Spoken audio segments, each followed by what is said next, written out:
On our vow renewal day, my husband locked me out. "This party is for my new woman, not you." I nodded calmly and left. 1 hour later, he realized he had made the biggest mistake of his life because I'm glad to have you here. Follow my story until the end and comment the city you're watching from, so I can see how far my story has reached. I should have known something was wrong when Desmond insisted I wear the navy blue dress instead of the ivory one I had chosen for our vow renewal ceremony. 25 years of marriage, and I had learned to read the signs. The way his jaw tightened when he was hiding something. The way his eyes avoided mine when guilt was eating at him. But that morning, as I stood in our bedroom adjusting the unfamiliar navy fabric, I thought his nervousness was about renewing our commitment to each other. How naive I was. The Riverside Country Club buzzed with activity when we arrived. White roses cascaded from every surface, their sweet scent mixing with the expensive perfumes of our guests. Crystal chandeliers cast fractured light across the marble floors, and gold silk draping transformed the ballroom into something that belonged in a magazine. I had planned every detail myself, spending weeks coordinating with florists and caterers, wanting everything to be perfect for our special day. Desmond had insisted we arrive separately.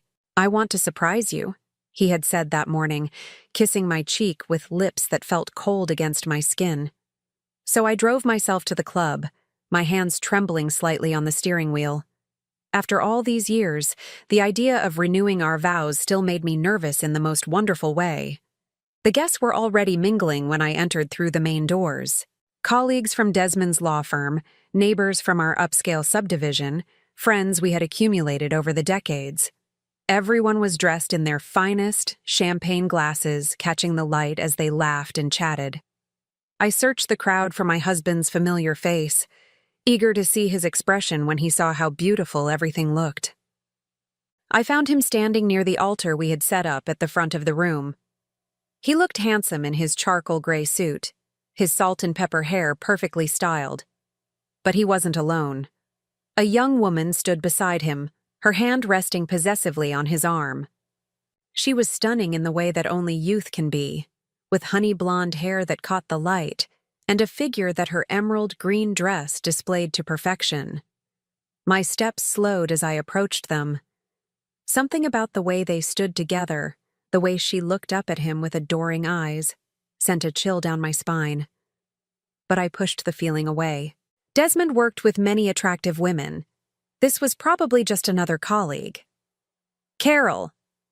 Desmond's voice carried across the room as he spotted me. But there was something forced about his smile, something that made my stomach tighten with unease. "Everyone, I need your attention." The conversations died down as our guests turned toward us. I stood there, suddenly feeling exposed under their collective gaze. Desmond stepped forward, his arm sliding around the young woman's waist in a gesture that made my breath catch in my throat. "I know you all came here tonight expecting to witness Carol and me renewing our vows," he began, his voice carrying easily across the silent room. "But I have something more important to share with all of you." My legs felt weak beneath me. The champagne glass in my hand trembled, the crystal singing a high, fragile note. "I want you all to meet Marlowe," Desmond continued, his eyes shining with an emotion I had never seen him direct toward me. "The woman I should have been with all along." The world seemed to tilt on its axis. Gasps echoed through the room, but they sounded distant, like they were coming from underwater. I watched as Marlowe smiled up at Desmond, her perfectly manicured fingers playing with what looked like an engagement ring on her left hand.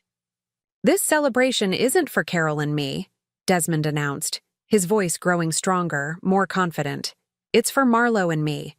This is our engagement party."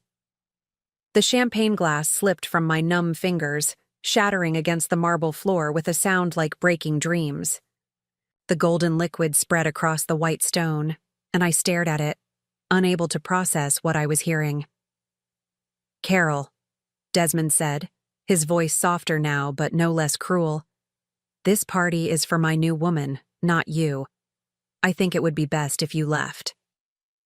25 years. 25 years of marriage, of building a life together, of believing in forever. And he was dismissing me like an unwanted guest at my own vow renewal ceremony.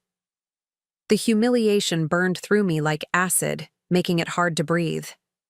I looked around the room at the faces of people I had considered friends. Some looked shocked, others embarrassed. A few seemed almost excited by the drama unfolding before them. But no one stepped forward to defend me. No one spoke up. The silence stretched on, heavy and suffocating. I could feel Marlowe's eyes on me, studying my reaction with the curiosity of someone watching a car accident. She was young enough to be my daughter, beautiful enough to make me feel ancient in comparison. And she was wearing the smile of a woman who had won. But something strange happened as I stood there in that ballroom, surrounded by the wreckage of my marriage and my dignity. Instead of the hysteria I expected to feel, instead of the tears that should have been streaming down my face, a peculiar calm settled over me. I bent down slowly, carefully, and picked up the largest piece of the broken champagne glass. My movements were deliberate, controlled. When I straightened up, I looked directly at Desmond for the first time since his announcement. "Congratulations," I said, my voice steady and clear. "I hope you'll be very happy together." I set the glass fragment on a nearby table with a soft click that seemed to echo in the silent room. Then I turned and walked toward the exit, my heels clicking against the marble with measured precision. Each step felt like a decision, like a door closing behind me. "Carol, wait," someone called out behind me. I didn't turn to see who it was. At the entrance to the ballroom, I paused and looked back one more time. Desmond was already turning away from me, his attention focused entirely on Marlowe. She was gazing up at him with the same adoring expression, but now there was something else in her eyes too. Triumph. I walked out of that country club with my head held high, leaving behind the life I had known for over 2 decades. My car keys felt foreign in my hand as I made my way across the parking lot. The evening air was cool against my skin, carrying the scent of honeysuckle from the club's gardens.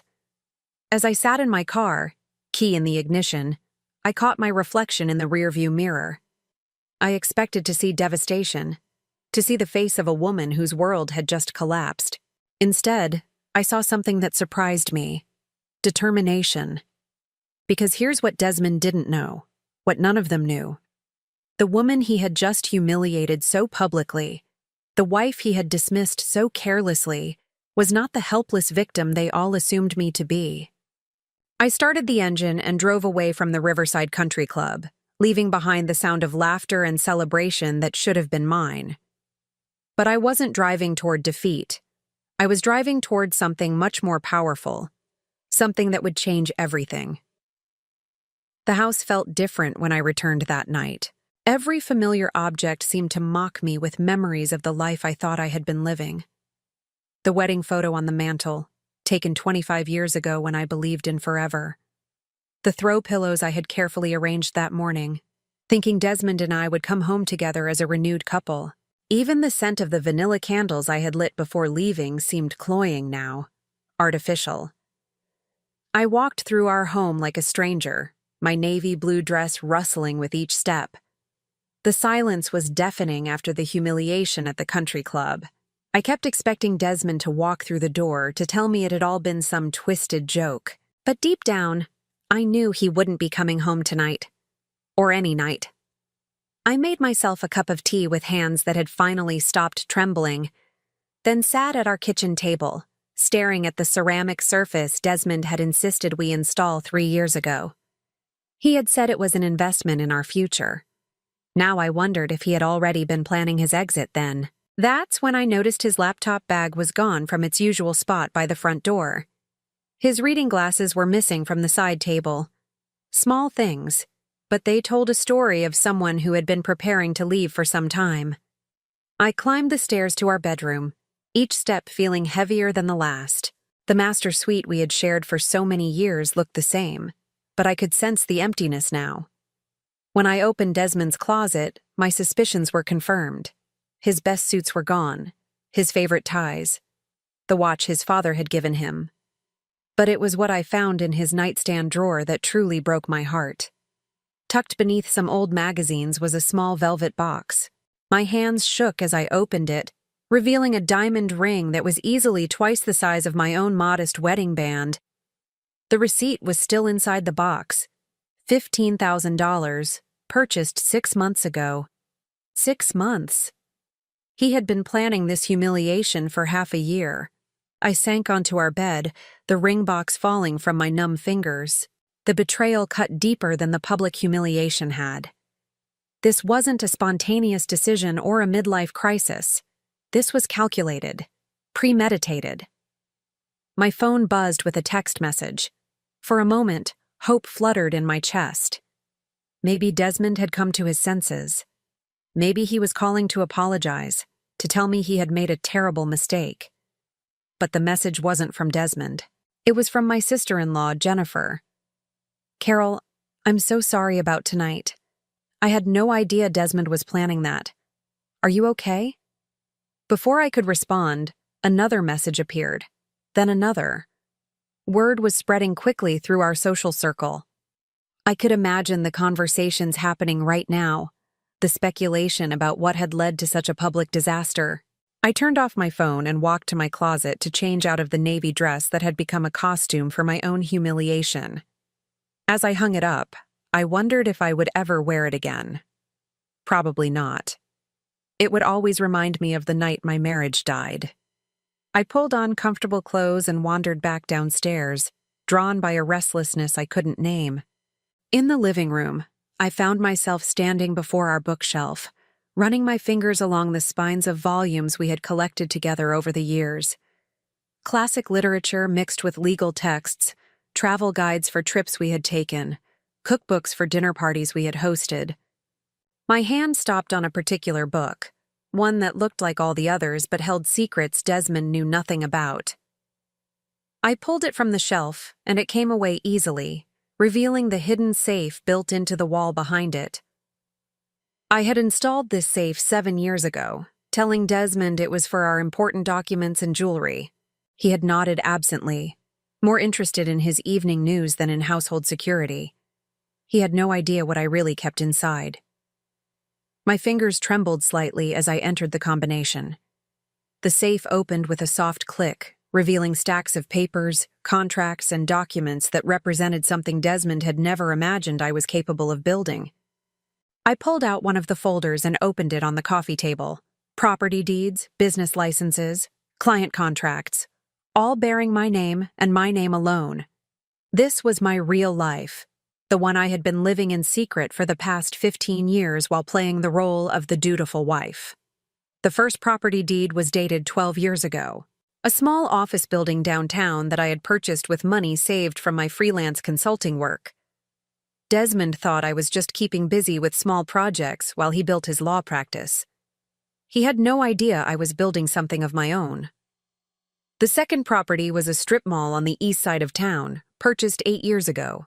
Then came the apartment complex, the medical building, the row of townhouses near the university. Each purchase had been carefully planned and expertly executed while Desmond remained oblivious to what his wife was really doing with her time. I spread the documents across the coffee table like a poker hand revealing a royal flush. 23 properties in total, generating $18,000 in monthly rental income. A consulting business with clients in 6 states, bank accounts and investment portfolios that Desmond had never seen. While he had been building his reputation as one of the city's most successful attorneys, I had been building something much more substantial, and he had never suspected a thing. A bitter laugh escaped my lips as I remembered all the times he had patted my hand condescendingly when I mentioned my little projects. The way he would change the subject when I tried to talk about my work at dinner parties, dismissing my achievements as hobbies while he held court about his latest legal victory. I thought about the sacrifices I had made for his career, the clients I had referred to him from my growing network, the social connections I had maintained for both our benefits, the countless hours I had spent supporting his ambitions while quietly building my own empire. 3 years ago, when his practice had hit a rough patch due to some bad investments, I had quietly arranged for several of my consulting clients to hire his firm for their legal needs. He never knew those referrals came from me. He thought it was just his reputation finally paying off.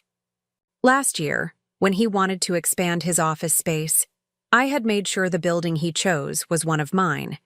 He had been so proud of negotiating what he thought was a good lease rate, never knowing his wife was his landlord. My phone buzzed again, and this time it was a message from a number I didn't recognize. "Carol, this is Marlo. We need to talk. There are things you should know about Desmond and our situation. Can we meet tomorrow?" I stared at the message for a long moment. What could this young woman possibly want to tell me that I didn't already know? That she was sleeping with my husband? That they were planning a future together? The evidence of their relationship had been painfully clear at the country club. But something about the tone of her message intrigued me. There was an urgency there, a hint that perhaps not everything was as simple as it had appeared tonight. I typed back a brief response. 10 a.m., Riverside Cafe. As I returned the documents to the safe, I found myself thinking about the woman who had stood beside my husband tonight, wearing his ring and basking in what she thought was her victory. Marlo had looked so confident, so certain of her position. I wondered if she knew that Desmond's success, his prestigious office, his wealthy clients, were all built on a foundation that belonged to me. I wondered if she realized that the man she thought she was stealing was actually just an empty shell, dependent on the woman he had just humiliated. Tomorrow, I would find out exactly what she wanted to tell me. But tonight, I had my own revelations to process. Tonight, I had to decide what to do with the power I had been quietly accumulating for over a decade. As I locked the safe and replaced the book, I felt something shifting inside me. The devastation of earlier was being replaced by something else entirely, something colder and more calculating.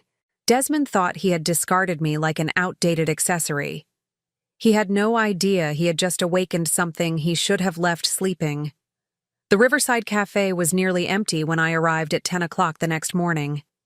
I chose a corner table where I could see the entrance, ordering black coffee and settling in to wait. I had barely slept, my mind cycling through decades of memories and realizations that cast my entire marriage in a new light. Marlo arrived exactly on time, but she looked different than she had at the country club. Gone was the triumphant glow, replaced by something that looked almost like fear. Her honey blonde hair was pulled back in a simple ponytail, and she wore jeans and a sweater instead of the designer dress from the night before. She looked younger, more vulnerable. "Thank you for meeting me," she said as she slid into the seat across from me. Her voice was softer than I expected, with a slight tremor that suggested she was as nervous as I was. "What did you want to tell me?" I asked, not bothering with pleasantries. I had no energy for small talk with the woman who had helped destroy my marriage. Marlo fidgeted with her coffee cup, avoiding my eyes. "I need you to know that I never wanted it to happen like that. The whole thing at the country club, the public humiliation, that was all Desmond's idea. But you went along with it." "Yes," she admitted, her voice barely above a whisper. "But there are things about Desmond you don't know, things he's been hiding from both of us." I leaned back in my chair, studying her face. "Such as?" "He's been lying to me about money, about his success, about everything." She finally met my eyes, and I saw genuine distress there. I thought he was wealthy. I thought his law practice was thriving. But yesterday, after you left, I overheard him on the phone with someone about debts. Serious debts. A cold smile tugged at my lips. How serious? $300,000, maybe more. He owes money to clients, to other attorneys, to people who sound dangerous when they call. She wrapped her hands around her coffee cup like she was trying to warm herself. He told me he was going to inherit money from his family, that there were investments that would pay off soon. But now I'm starting to think he was lying about that too. I said nothing, just waited for her to continue. "There's something else," Marlo said, her voice dropping even lower. I'm pregnant. The words hit me like a physical blow, but I kept my expression neutral. Another betrayal, another layer of deception. Congratulations, I said flatly. That's why he wanted to make the announcement so public. He said it would force you to accept the situation and agree to a quick divorce. He needs to be free to marry me before the baby comes. Tears started to well up in her eyes. But I'm starting to realize that he doesn't love me. He just needs someone to take care of him. I took a slow sip of my coffee, processing this information. Desmond was deeper in debt than I had imagined, and now there was a child involved. An innocent life that would be born into this mess he had created. Why are you telling me this? I asked. Because I think he's been using both of us, Marlo said, wiping away a tear that had escaped down her cheek. And because I need to know something. Are you really as helpless as he says you are? He told me you've never worked a real job, that you've been dependent on him for everything. But watching you last night, the way you handled that nightmare with such grace, I started to wonder if he was lying about that too. I set down my coffee cup with deliberate precision. What do you think? I think there's more to you than he realizes. I think maybe you're not the victim in this story. For a long moment, we sat in silence. Then I made a decision that would change everything. You're right, I said simply. I'm not. I reached into my purse and pulled out a business card, sliding it across the table. It was simple, elegant, with my name and the words Strategic Business Consulting embossed in gold. Marlo picked it up, frowning. I don't understand. For the past 15 years, while Desmond thought I was playing house, I've been building a business empire. I own 23 commercial properties in this city, including the building where Desmond leases his office space. I have a consulting firm with clients in 6 states who pay me very well for my expertise in commercial real estate and business development. Her eyes widened as the implications began to sink in. Last month alone, my rental properties generated $18,000 in income. My consulting fees brought in another $12,000. I have investment accounts, savings accounts, and business accounts that Desmond has never seen, because he's never been interested enough in my activities to ask. Marlo stared at the business card like it might explode. But he said you were completely dependent on him financially. Desmond sees what he wants to see. He needed me to be helpless and grateful so he could feel important and powerful. So I let him believe that while I quietly built something real. I leaned forward, my voice dropping to match hers. Do you want to know the most ironic part? 3 years ago, when his practice was struggling, I anonymously arranged for several of my clients to hire his firm for their legal needs. The cases that he thought proved his brilliance and saved his reputation, they came from me. Oh my God, she whispered. And the office building he's so proud of leasing for his practice? I own that too. He's been paying rent to me for the past 18 months without knowing it. Marlo's face had gone completely pale. How is that possible? I use a property management company to handle the day-to-day operations. The lease is in the name of one of my business entities. Desmond has no idea that his monthly rent check of $4,500 goes into my account. She sat back in her chair, looking stunned. He has no idea? None. And neither do any of his colleagues or friends. I've spent years cultivating the image of the devoted wife who dabbles in little projects while her successful husband provides for her. It's amazing how invisible you can become when people don't think you're important enough to pay attention to. But why? Why let him think that? I considered her question. It was one I had asked myself many times over the years. At first, it was self-preservation. I grew up poor, and I never wanted to be financially dependent on anyone ever again. But as time went on, especially as Desmond became more condescending and dismissive, it became something else. Insurance. Insurance against what? Against exactly what happened last night. against the day when Desmond decided I wasn't useful to him anymore. I picked up my coffee cup again, noting that my hands were perfectly steady now. I've been preparing for this moment for years, even if I didn't fully realize it. Marlo was quiet for a long time, absorbing everything I had told her. Finally, she spoke. "What are you going to do now?" "That depends," I said, "on what you're going to do." "What do you mean?" I studied her face, seeing the fear and confusion there. Despite everything, despite the fact that she had slept with my husband and helped him humiliate me publicly, I felt an unexpected surge of sympathy for her. She was young and pregnant, and beginning to realize that the man she thought she loved was nothing more than an elaborate fraud. "You said you think he's been using both of us," I said finally. "You're right.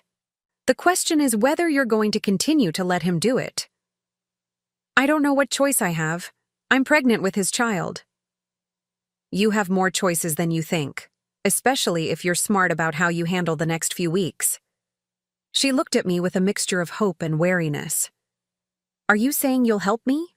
"I'm saying that Desmond's house of cards is about to collapse, with or without my help. The only question is whether you're going to be standing underneath it when it falls." I stood up, leaving a $10 bill on the table for my coffee. "Think about what I've told you, Marlo. Think about what kind of man would humiliate his wife of 25 years in front of a room full of people. Think about what kind of father that would make." As I walked toward the door, she called after me. "Carol, wait. What should I do?" I turned back, giving her the same calm smile I had worn at the country club the night before. "You'll figure it out. You're smarter than Desmond gives you credit for. Much smarter than he ever gave me credit for." I left her sitting there, still clutching my business card, still trying to process the revelation that the woman she thought she had defeated was actually the one holding all the power. On the drive home, I felt something I hadn't experienced in decades. Not just satisfaction, but genuine excitement. For 25 years, I had hidden my true capabilities behind a mask of domestic contentment. Now, finally, it was time to show the world who I really was. Desmond had made the biggest mistake of his life when he decided to discard me so publicly. He just didn't know it yet. The call came at 7:30 the next morning, jolting me from the first peaceful sleep I had enjoyed in months. Desmond's name flashed on my phone screen, and for a moment I considered letting it go to voicemail. But curiosity won out. "Carol, we need to talk." His voice was strained, lacking the confident tone he had used at the country club just 2 nights ago. "About what?" I asked, keeping my voice neutral while I poured myself coffee in the kitchen that still felt too quiet without his morning routine. "About us. About what happened. I think I may have acted too hastily." There was a pause, and I could almost see him struggling with words that didn't come naturally to a man accustomed to being in control. "Can I come over? Please?" "I'm not sure that's a good idea, Desmond." "Carol, I'm serious. There are things we need to discuss. Financial things. Legal things. This whole situation is more complicated than I realized." Now that was interesting. I glanced at my watch. "I have a meeting at 9, but I suppose you could come by for a few minutes." "I'll be right there." He arrived 20 minutes later, looking like a man who had spent the night wrestling with demons. His usually perfect hair was disheveled, his shirt wrinkled, his eyes red-rimmed with fatigue or stress. When I opened the door, he attempted his old charming smile, but it came across as desperate. "You look tired," I observed, leading him to the living room where we had shared thousands of conversations over the years. "I haven't been sleeping well." He settled into his usual chair, but his posture was different. Less commanding, more uncertain. "Carol, I want you to know that I never intended for things to happen the way they did at the club. How did you intend for them to happen?" He ran his hands through his hair, a gesture I recognized from times when he was preparing to argue a difficult case. "I thought it would be easier, cleaner, a quick break rather than a drawn-out divorce process." "Easier for whom?" "For all of us. but I realize now that I hurt you unnecessarily, and I'm sorry for that. I studied his face, noting the fine lines that seemed deeper than they had been just days ago. What's really going on, Desmond? This isn't like you to apologize for anything. He was quiet for a long moment, staring at his hands. When he finally spoke, his voice was barely above a whisper. I think I may have made a mistake. Which mistake would that be? The affair, the public humiliation, or the pregnancy? His head shot up, surprise flickering across his features. Marlo told you about the baby? She told me several things. She's more perceptive than you give her credit for. Something shifted in his expression, a wariness I had never seen before. What else did she tell you? Oh, why don't you tell me what you came here to say, and then we'll see if there's anything left to discuss. Desmond stood up and began pacing, another sign of the anxiety he was trying to hide. I've been doing some thinking about our finances, about the divorce settlement, about how we're going to divide everything. And I realized that I don't actually know as much about our financial situation as I thought I did. You always handled the household accounts, the investments, the retirement planning. I've been so focused on the practice that I never paid attention to the details. I sipped my coffee, saying nothing. So I went through our files last night, trying to get a clear picture of what we have, what we owe, what we can expect from the division of assets. He stopped pacing and turned to face me. Carol, I can't find half of our financial records. The investment accounts you mentioned over the years, the retirement funds, even our savings accounts. Either the paperwork is missing, or I never understood what you were actually doing with our money. What are you asking me, Desmond? I'm asking you to help me understand where we stand financially so we can work out a fair settlement. I set down my coffee cup and looked at him steadily. A fair settlement. Yes, I know I've hurt you, but we're both adults. We both contributed to this marriage, and we both deserve to walk away with our share of what we built together. The audacity of it took my breath away.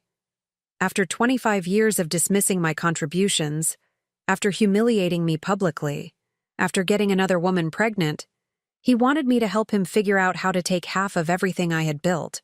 Tell me something, I said, my voice dangerously quiet. In all your research last night, did you happen to look at the lease agreement for your office? A flicker of confusion crossed his face. What does that have to do with anything? Humor me.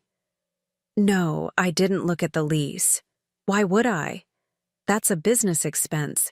It doesn't affect our personal assets. I walked to the bookshelf and retrieved one of the folders from my hidden safe, returning to set it on the coffee table between us. This is the lease agreement for your office space, the building at 225 Commerce Street. He picked up the document, frowning as he read. I watched his face change as the details registered. The property owner listed on the lease wasn't some anonymous corporation. It was CBR Holdings, a company he had never heard of. I don't understand, he said slowly. Who is CBR Holdings? Carol Beth Rawlings Holdings. My maiden name, my company. I let that sink in for a moment before continuing. I own the building where you practice law, Desmond. You've been paying rent to me for the past 18 months. The color drained from his face. That's impossible. I opened the folder wider, revealing property deeds, business licenses, and bank statements. I own 23 commercial properties in this city. Your office building is just one of them. I also own the strip mall where you get your hair cut, the parking garage where you park your car downtown, and the building that houses 3 of your biggest clients. Desmond stared at the papers like they were written in a foreign language. How is this possible? How do I not know about this? Because you never asked. Because you assumed that your little wife with her little projects couldn't possibly be doing anything important. I pulled out another set of documents. These are the client referral agreements that saved your practice 3 years ago. The cases that you thought proved your reputation was growing. They came from my consulting clients. Carol, this doesn't make sense. If you had this kind of money, this kind of business success, why didn't you tell me? I looked at him with genuine amazement. Desmond, I tried to tell you for years. Every time I mentioned a new client or a successful project, you would pat my hand and change the subject. When I suggested we celebrate my first property purchase, you said it was cute that I was playing businesswoman, but that we shouldn't get carried away. He sank back into his chair, the weight of realization settling over him like a lead blanket. Last year, when you wanted to expand your office space, do you remember how quickly everything fell into place? How the perfect building became available at exactly the right rent? You're saying that was you, too? I made sure you got that space because I thought we were building something together. I thought your success was our success. I gathered the papers back into the folder. I was wrong. Desmond was quiet for several minutes, processing everything I had revealed. When he finally spoke, his voice was hollow. How much are we talking about here? What's the total value of all this? My business assets are worth approximately $2,800,000. My monthly income from rentals and consulting fees averages around $30,000. I closed the folder with a soft snap, none of which will be part of any divorce settlement, since it's all in my name alone and was acquired with my own earnings. The silence that followed was profound. I could almost see the calculations running through his mind, the realization of what he had thrown away, what he had lost. "Carol," he said finally, his voice thick with something that might have been regret. "I had no idea. If I had known." "If you had known, what? You wouldn't have cheated? You wouldn't have humiliated me publicly? You wouldn't have gotten your girlfriend pregnant?" I stood up, signaling that this conversation was over. "Or you just wouldn't have been so careless about discarding the golden goose. That's not fair." "Fair?" I laughed, but there was no humor in it. "Desmond, you spent 25 years treating me like an accessory to your life. You dismissed my achievements, ignored my contributions, and made me feel like I should be grateful for your attention. And when you decided you wanted something younger and prettier, you threw me away like yesterday's newspaper. Don't talk to me about fair." He stood up too, desperation creeping into his voice. "We can work this out. We can fix this. I made a mistake with Marlo, but it's not too late. We can annul the engagement, end things with her. We can start over." I stared at him in disbelief. "You want to abandon your pregnant girlfriend to come back to me now that you realize I have money?" "It's not about the money, Carol. It's about us. About what we built together." "What we built together?" I walked to the front door and opened it. "Desmond, you didn't even know what I was building. You thought I was decorating while I was creating an empire. You thought I was dependent while I was becoming independent. You thought I was helpless while I was becoming powerful." He followed me to the door, his face pale with panic. "Carol, please, we need to talk about this more. We need to figure out how to move forward." "We already have figured out how to move forward. You made that decision at the country club." I stepped aside, holding the door open. "You chose Marlo and your new life. Live with it. But the practice, the clients, the office lease, if you control all of that, then you'd better hope you can afford to pay your own way from now on." I met his eyes steadily. "Goodbye, Desmond." He hesitated on the threshold, looking like he wanted to say more, but whatever words he was searching for didn't come. Finally, he walked out, and I closed the door behind him with quiet finality. Through the window, I watched him sit in his car for several minutes before driving away. He looked smaller somehow, diminished by the knowledge of how completely he had misjudged the woman he had been married to for 25 years. As I cleared away the coffee cups, I felt a strange mixture of sadness and satisfaction. The man I had once loved was gone, replaced by someone I barely recognized. But for the first time in decades, I knew exactly who I was and what I was worth. And Desmond was about to learn that some mistakes can't be undone. The eviction notice was delivered on a Tuesday morning, exactly 1 week after Desmond's desperate visit to my house. I wasn't there to see his face when he received it, but Jennifer, my property manager, called me with the details. He looked like someone had punched him in the stomach, she reported with professional detachment. He kept asking if there was some mistake, if he could speak to the property owner directly. I told him all communications needed to go through the management company, just like you instructed. Did he say anything else? He asked for 30 days to work something out. I reminded him that his lease clearly states that failure to pay rent for 3 consecutive months constitutes grounds for immediate termination. He's been late with payments since January, and March's rent never came at all. I had been tracking Desmond's financial decline through the rent payments, or lack thereof. What he didn't know was that I had been covering his missed payments myself, keeping his office space available while I decided what to do. But after our conversation last week, after his pathetic attempt to reconcile now that he knew about my wealth, I had stopped covering for him. Give him 48 hours to remove his belongings, I told Jennifer. After that, change the locks and put the space up for lease. Already have 3 potential tenants interested, she said. It's a prime location. It was indeed a prime location. I had purchased the building specifically because I knew it would attract successful law firms and financial companies. The fact that Desmond had ended up there was partly coincidence, partly my own subtle maneuvering when he mentioned wanting to expand. The irony wasn't lost on me. For 18 months, he had been paying rent to me while having an affair, planning his exit strategy, and treating me like an insignificant appendage to his life. Now he was learning what it felt like to be truly powerless. My phone rang again an hour later. This time it was Marlo. "Carol, I need to see you. Something's happened." Her voice was strained, frightened in a way that made me pay attention. "What kind of something?" "Desmond. He's lost his mind. Can we meet, please?" We arranged to meet at the same cafe where we had talked before.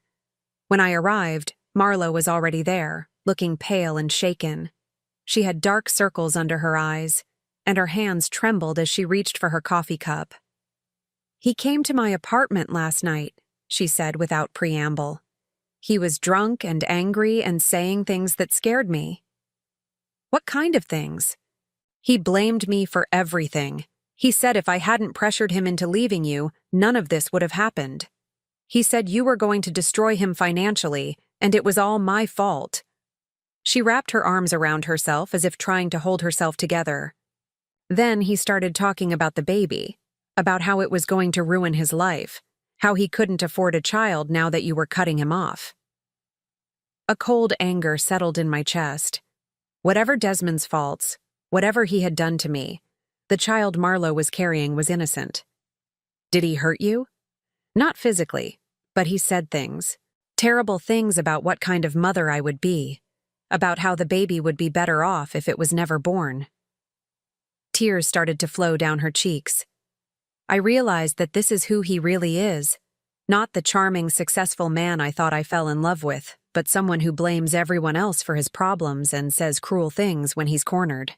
I handed her a napkin from the dispenser, remembering all the times Desmond had said cruel things to me when he was frustrated or embarrassed.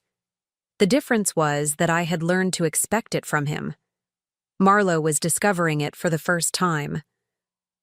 "What are you going to do?" "I'm leaving him," she said with more strength than I had heard in her voice before. "I can't raise a child with someone like that. I won't." "Where will you go?" "My sister lives in Portland. She said I can stay with her until the baby comes. Help me get back on my feet." Marlo looked at me with something that might have been gratitude. "Meeting you showed me something important. You survived 25 years with him and built something amazing despite him trying to keep you small. If you could do that, maybe I can figure out how to raise this baby on my own." I found myself feeling genuinely proud of her. In just a few days, she had gone from being the other woman who helped destroy my marriage to being a young woman making brave choices for herself and her child. "You're stronger than you think," I told her, "and smarter than Desmond ever gave you credit for." "There's something else," she said, hesitating. "Yesterday, before he came to my apartment, I got a call from someone at his office, A woman who said she was his secretary. She was crying. About what? Apparently, Desmond had to let her go because he can't make payroll. She'd been with the firm for 8 years, and he fired her with no notice, no severance. She called me because she thought maybe I could talk to him, convince him to pay her what he owed. My stomach tightened. Firing long-term employees without notice or compensation was exactly the kind of thing Desmond would do when he felt cornered. Take it out on the people who couldn't fight back. She also said there were other people he owed money to. Vendors, contractors, other lawyers who had worked on cases with him. She was scared that he was going to disappear and leave everyone holding unpaid bills. I thought about this information as I drove home. Desmond wasn't just losing his office space. His entire practice was collapsing, and he was hurting innocent people in the process. People who had trusted him, worked for him, believed in his promises. That evening, I made several phone calls. The first was to Desmond's former secretary, Margaret, whose number I found through my own business contacts. She was indeed crying when she answered. "Mrs. Patterson, I'm so sorry to bother you, but I didn't know who else to call. Mr. Patterson owes me 3 weeks of pay, and my rent is due tomorrow. Margaret, this is Carol Patterson, Desmond's wife." There was a surprised silence. Oh, Mrs. Patterson, I heard about. I mean, I know you and Mr. Patterson are. I'm so sorry. Don't apologize. Tell me exactly what Desmond owes you. 3 weeks of salary comes to $2,100. But honestly, I'd be happy with anything. I know he's having financial troubles. You'll have a check tomorrow, I told her. And Margaret, start looking for a new job. Don't wait for Desmond to get back on his feet. The second call was to the building maintenance company that Desmond had stiffed for 6 months of cleaning services. The third was to the legal research firm that was owed $4,000 for case preparation work. The fourth was to the court reporter who had worked dozens of cases for Desmond's firm and hadn't been paid in 3 months. By the end of the evening, I had written checks totaling nearly $15,000 to cover debts that Desmond had walked away from. Not because I felt obligated to him, but because these people didn't deserve to suffer for his failures. The final call came from Desmond himself at nearly midnight. "Carol, what the hell do you think you're doing?" "I'm sorry. What?" "Margaret called me. She said you paid her, and I got calls from 3 other people saying the same thing. You can't just pay my business debts without talking to me first." I was quiet for a moment, amazed by his audacity. "I wasn't paying your debts, Desmond. I was helping people you hurt when you decided to abandon your responsibilities. Those are business obligations. They're not your concern. They became my concern when you chose to handle them the same way you handled our marriage, by walking away and leaving other people to clean up the mess. Carol, you can't do this. You can't interfere with my practice like this." "What practice?" I asked softly. "From what I understand, you don't have an office, you don't have employees, and you don't have clients. What exactly am I interfering with?" The silence on the other end of the line stretched on for so long that I thought he might have hung up. "This is about revenge," he said finally. "You're trying to destroy me because I chose Marlowe over you." "Desmond, I didn't destroy anything. You did that all by yourself." I looked out my bedroom window at the city lights below, feeling calmer than I had in months. "You chose to have an affair. You chose to humiliate me publicly. You chose to take on debts you couldn't pay and make promises you couldn't keep. You chose to hurt innocent people when your house of cards started falling down. But you could fix this. You could help me rebuild. We were married for 25 years, Carol. That has to count for something." It did count for something. It counted for 25 years of me supporting your career, your reputation, your success, while you treated me like an afterthought. It counted for years of me building something real while you built something fake. I walked away from the window, my decision made. But that's over now. "Carol, please." "Goodbye, Desmond. Don't call me again." I hung up and turned off my phone. In the quiet of my house, I felt something I hadn't experienced in decades: complete peace. The man who had controlled so much of my emotional energy for so many years no longer had any power over me. 2 days later, I heard through mutual acquaintances that Marlo had indeed left for Portland.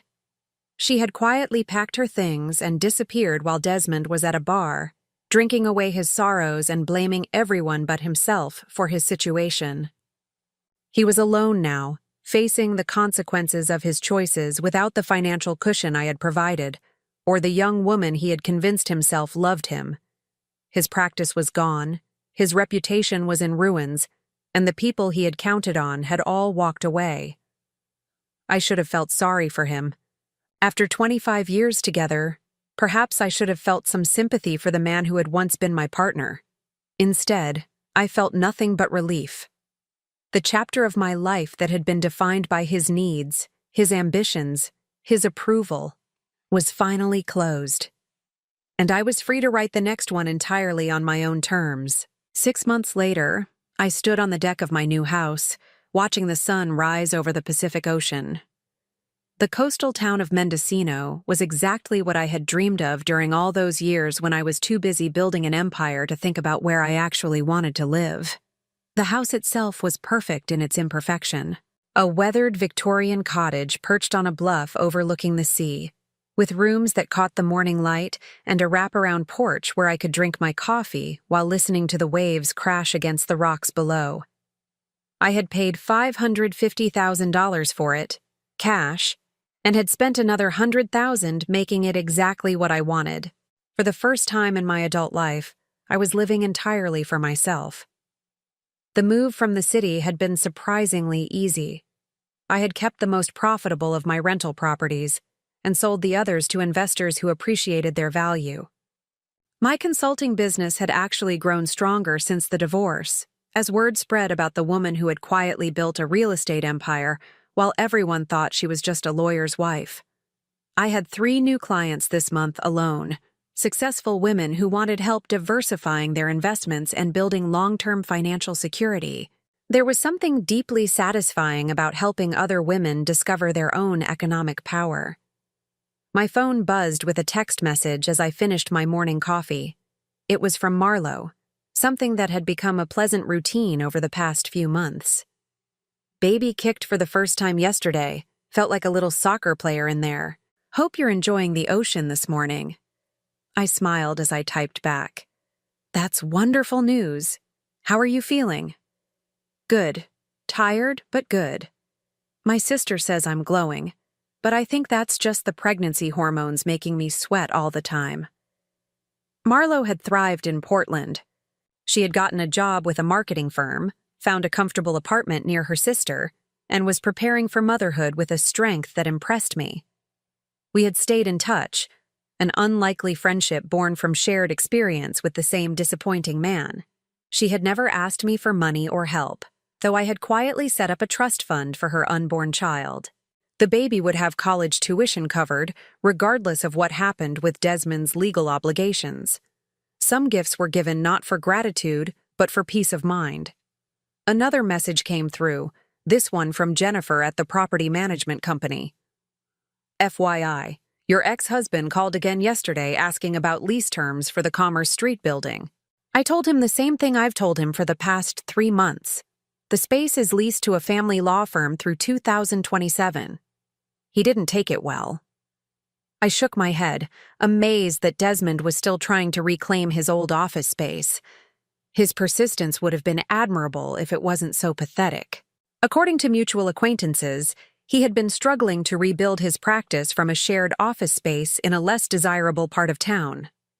Most of his former clients had moved on to other attorneys, and his reputation had taken a serious hit when word spread about how he had treated his employees and vendors. He had tried to contact me directly dozens of times over the past 6 months. Phone calls that went straight to voicemail, emails that were automatically filtered to a folder I never opened, letters that were returned unopened. I had made my position clear, and I had no interest in rehashing old grievances or listening to new apologies.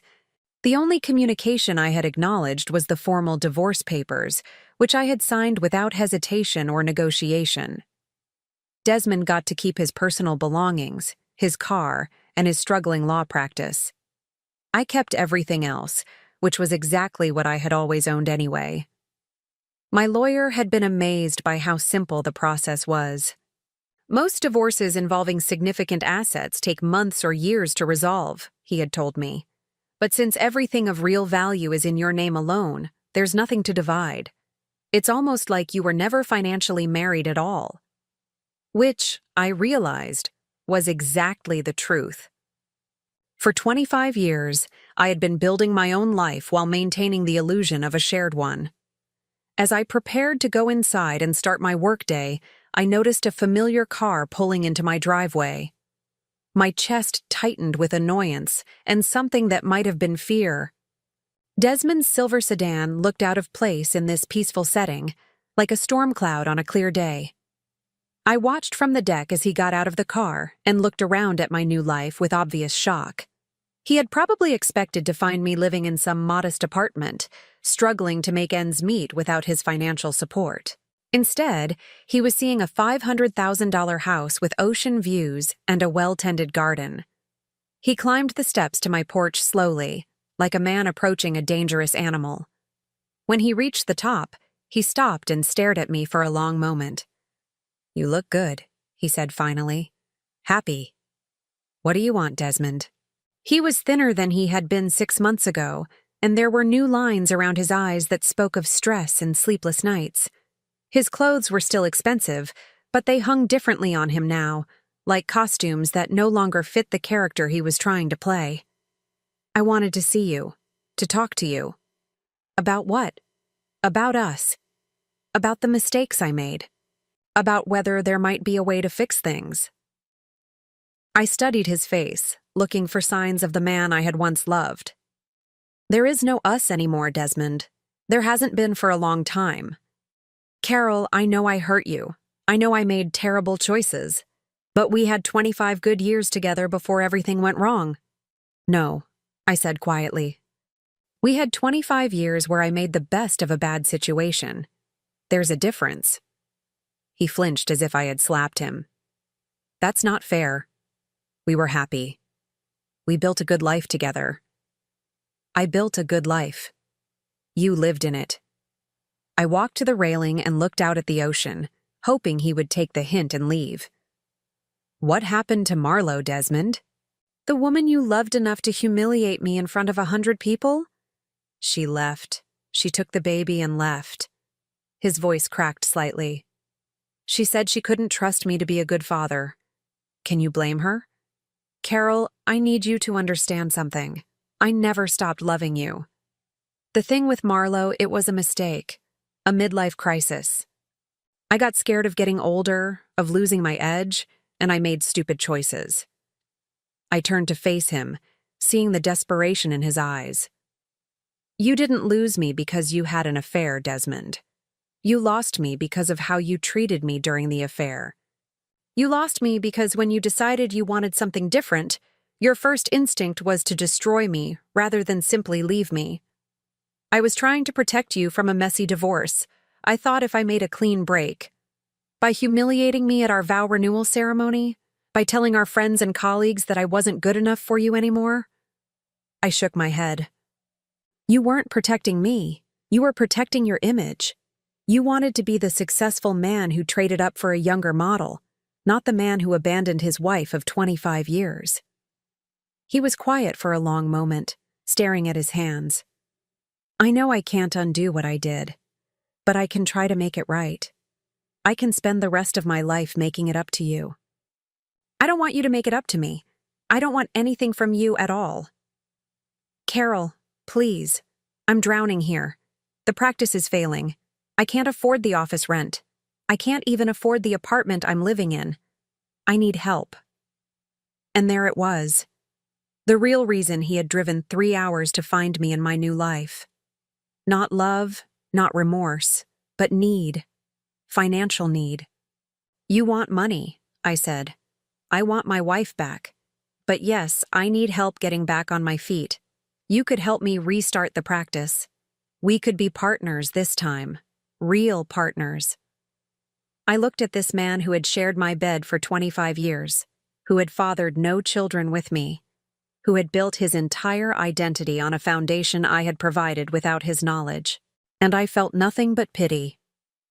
"No," I said simply. "Carol, you don't understand. I'm about to lose everything. If I can't make the rent on my current office, I'll have to close the practice entirely. I'll have to file for bankruptcy." "Then file for bankruptcy." He stared at me as if I had spoken in a foreign language. "You can't mean that. Desmond, for 6 months you've been trying to contact me.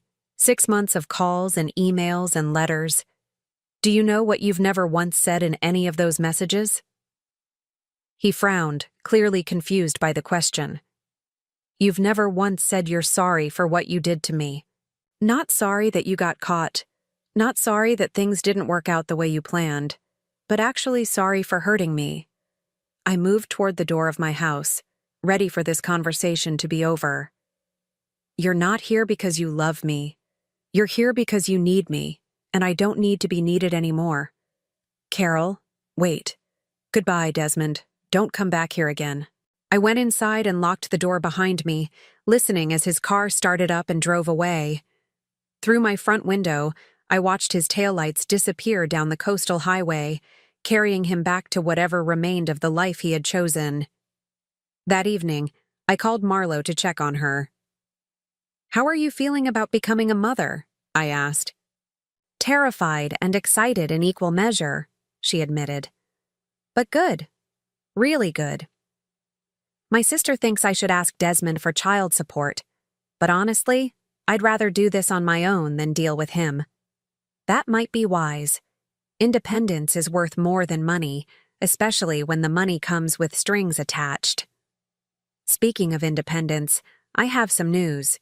I got a promotion at work. They're making me a senior account manager, which means I can afford a bigger apartment and proper health insurance for the baby.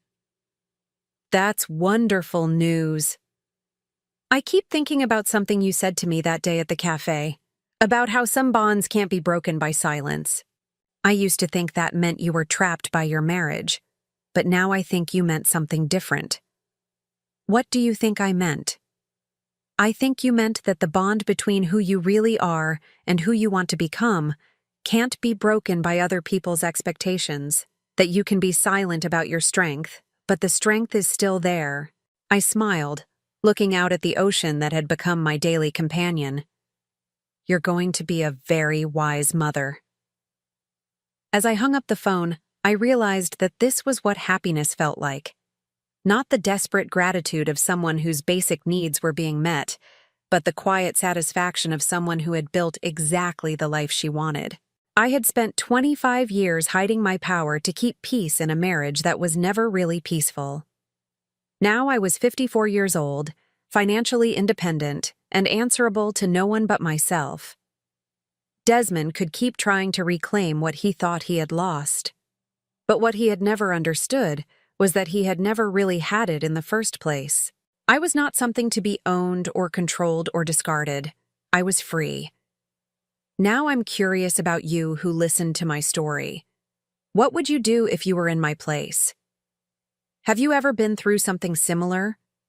Comment below, and meanwhile, I'm leaving on the final screen 2 other stories that are channel favorites, and they will definitely surprise you. Thank you for watching until here.